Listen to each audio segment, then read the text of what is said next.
반가 안녕하세요. 박용덕입니다. 쪽집게 백선 31번 문제입니다.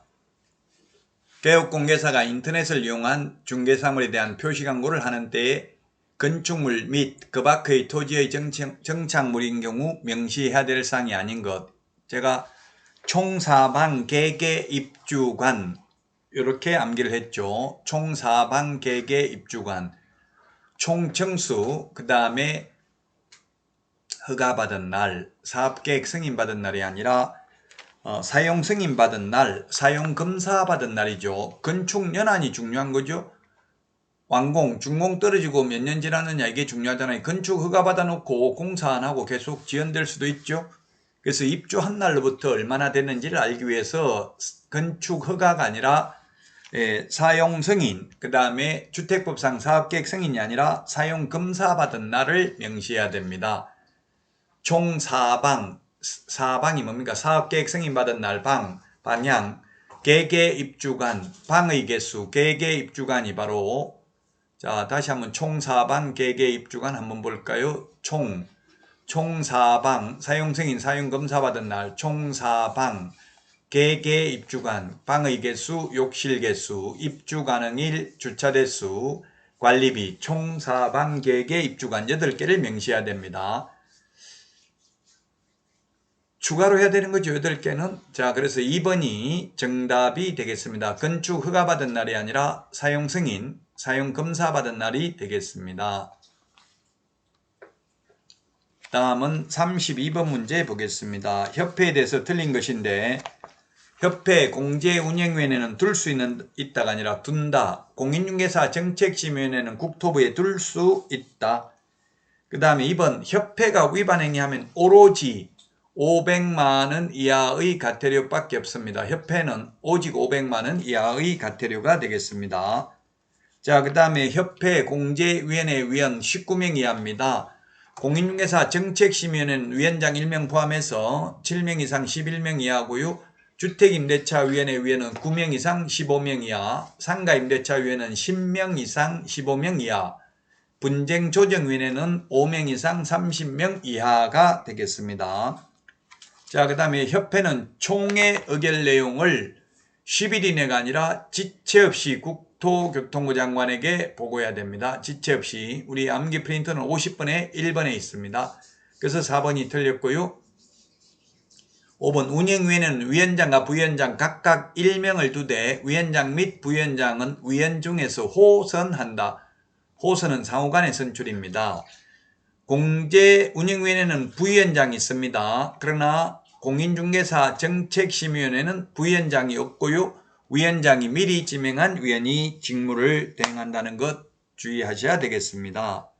자, 다음은 33번 500만원 이하의 과태료 부과 대상에 해당하는 것은 몇 개인가 했는데 500만원 이하의 과태료, 즉 부당한 표시광고가 5가지 유형이 있습니다. 기억에 중개사물이 존재하지 않아서 실제로 거래할 수 없는 중개사물에 대한 표시광고, 니은 가격 등 내용을 사실과 다르게 거짓으로 표시광고하거나 사실을 과장되게 하는 표시광고, 디귿 중개사물이 존재하지만 실제 중개 대상이 될 수 없는 중개사물에 대한 표시광고, 리얼 중개사물이 존재하지만 실제 중개할 의사가 없는 중개사물에 대한 표시광고, 미음 가격 및 거래 조건 등 중개사물 선택에 중요한 영향을 미칠 수 있는 사실을 빠뜨리거나 은폐, 축소하는 등의 방법으로 소비자를 속이는 표시광고, 이 5개입니다. 이게 한마디로 말하면 부당한 표시광고, 허위매물, 미끼매물, 낚시매물, 가짜매물, 거짓매물 올린 경우가 되겠습니다. 그러나 비업에 있는 것처럼 인터넷 표시광고를 하면서 필요적 대상을 누락한 경우는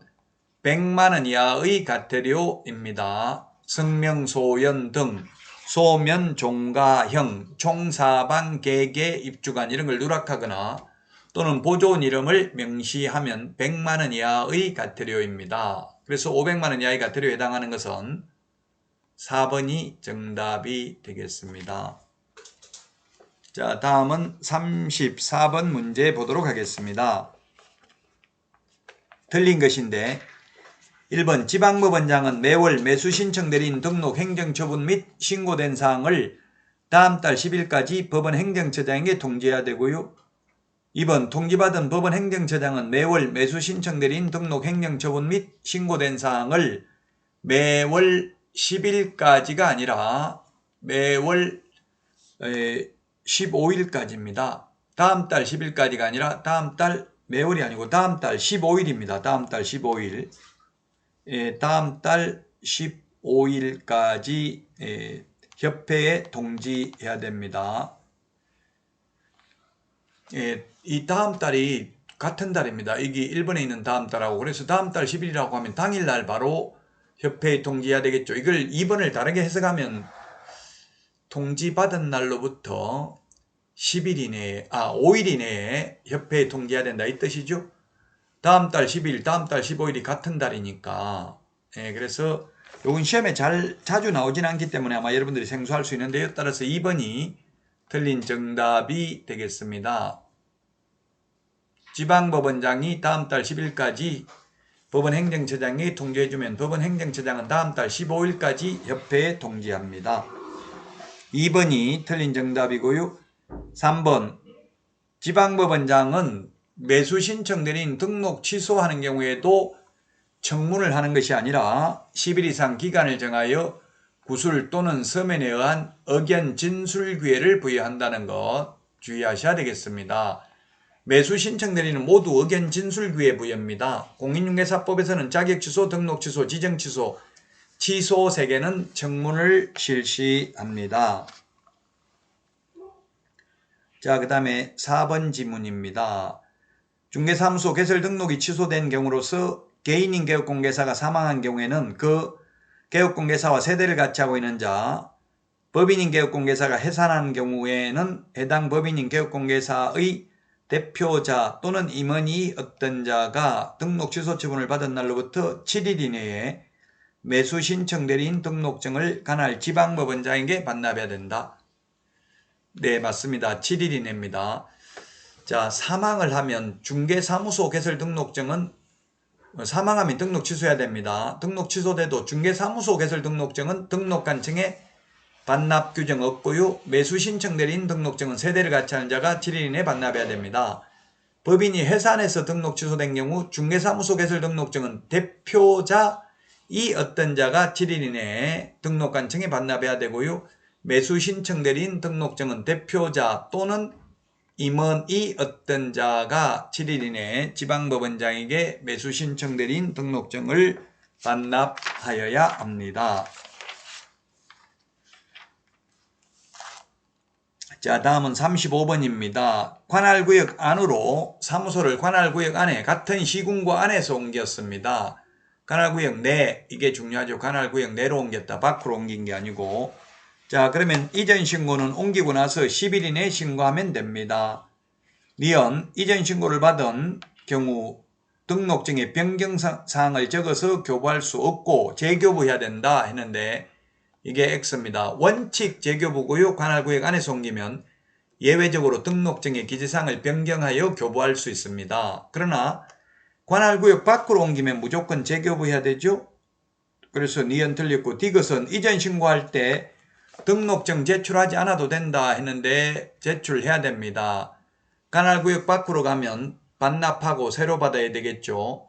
만약에 강남구에서 강북구로 옮기면 강남구청장이 준 거 반납하고 강북구청장에게 받아야 될 겁니다. 그럼 관할구역 안에서 옮겨도 주소를 변경해서 기재를 해야 되니까 원본을 반납해야 됩니다. 제출해야만 됩니다. 자, 그 다음에 리얼에 건축물 대장에 기재되지 아니한 건물로 이전 신고를 하는 경우 건축물 대장에 기재가 지연되는 사유를 적은 서류도 함께 제출해야 됩니다. 따라서 틀린 것은 3번이 정답이 되겠습니다. 니은 디귿이 틀렸습니다. 사무소 이전 절차가 우리 주민등록 옮기는 거 이사하는 절차하고 똑같다고 했습니다. 이사 가고 나서 전입신고만 하면 되죠. 전출신고는 안 해도 됩니다. 자, 이번 시간 35번까지 하고요. 36번은 다음 시간에 찾아뵙도록 하겠습니다. 수고하셨습니다. 안녕.